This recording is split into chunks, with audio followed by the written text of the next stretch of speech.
first 2 radio telescopes that they went up there in Canada.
Welcome to the Dominion Radio Astrophysical Observatory.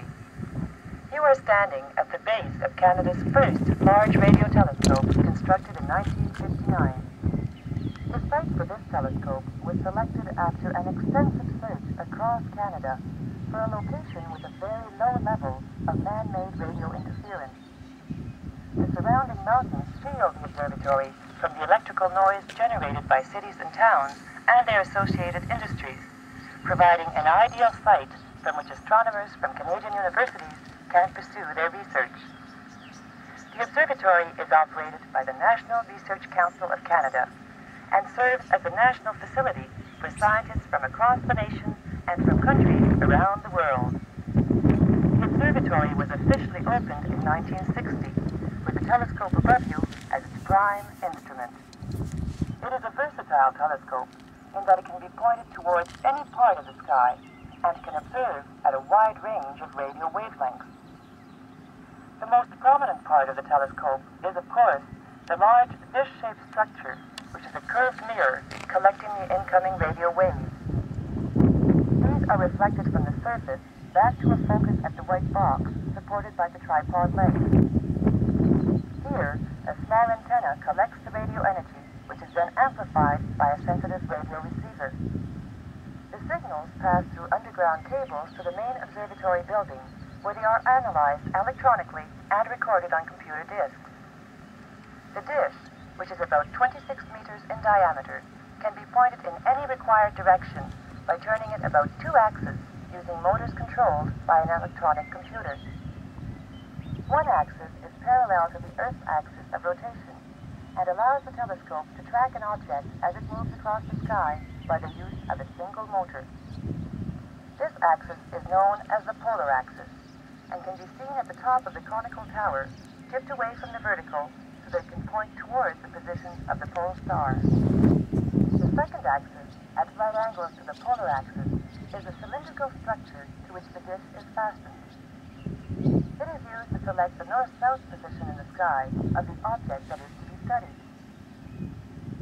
This telescope has been used for a wide variety of research over the years, observing the emissions of hydrogen gas in our Milky Way galaxy, the radio waves from distant radio galaxies and quasars, the bursts of radio emission from pulsars, and radio waves generated by exotic molecules in the atmosphere of stars and comets.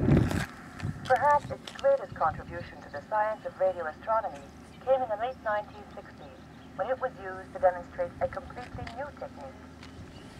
This is our synthesis telescope, formed by the array of small dishes, performed as a powerful, large instrument by combining information collected with smaller components. Radio antennas, like the one above you, scattered around the world, can be combined to form extremely powerful radio telescopes. To do this, the radio signals collected at all the antennas must be compared with precise time alignment. In the synthesis telescope, this is accomplished by connecting the antennas with radio cables, but with widely separated dishes, this can't be done. In 1967, it was demonstrated that individual dishes can effectively be connected together by recording the radio signals at each site, along with very precise time information on videotapes which are later played back in synchronism at a central location. The first such observations using this technique, known as long baseline interferometry, were made using this dish and another in Ontario, winning international acclaim for the Canadian scientists involved. Today, the telescope is equipped with modern radio receivers operating at temperatures near -250 degrees Celsius, and it continues to be a useful research instrument, both as one element in worldwide observations using long baseline interferometry and as a complement to the synthesis telescope. As a sample of the radio signals that can be collected with this instrument, here is a recording of radio bursts from the planet Jupiter.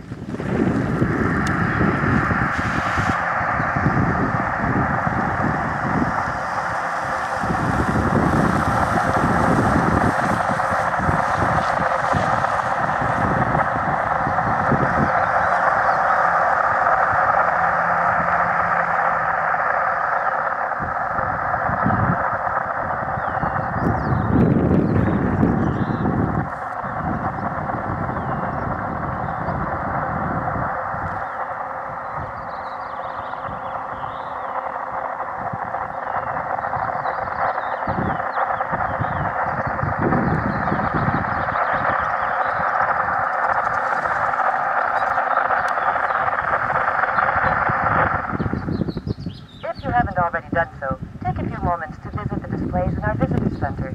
These will illustrate the types of questions astronomers are attempting to answer from observations made at this observatory. Ooh, very informative. They could have wrapped up that Jupiter sound a little sooner though. That's a lot of Are we noise. done? Yeah.